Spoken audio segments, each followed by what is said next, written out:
Thank you রে ছোট, কিন্তু তুই করলি কি করে সব? হ্যাঁ গো দিদি, সে আমার তো ঘুম পেয়েছিল, আমি ঘুমিয়ে পড়েছিলাম, উঠে দেখি ছোট মঞ্জুর ভূতকে ভাগিয়ে দিয়েছি। আমি কিছুই করিনি।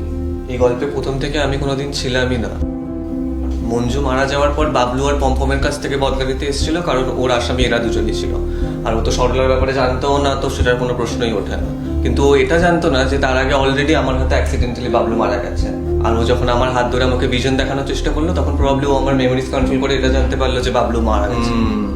ওই মঞ্জুর ভূত এখন বাবলুকে খেলাতে গেছে, আমি শিওর। তেইনও নিজে থেকেই চলে গেল। ঠিক আছে বাবা, সে যাই হোক, পম ঠিক আছে এখন, এটাই আমার অনেক। আমি যাই দেখি দাদা উঠেছে কি, মাকেও নিতে যেতে হবে। এই ছোট, তুই কি সব বলছিলিস নাকি তোর মেমোরি কন্ট্যাক্ট করেছে, তোর হাত ধরেছে, ভিশন দেখিয়েছে? তুই বললি না তো তোকে কি ভিশন দেখিয়েছে? এটাই যে চেক করতে গেছিলেন উনি ফ্ল্যাটে ঠিকঠাক করে কাজ হচ্ছে কিনা, আর তখনই হার্ট অ্যাটাক করে উনি মারা যান। তাই না পম্পম? হবে হয়তো। যা শেষ ভালো তার সবই ভালো। ভালো হলেই ভালো।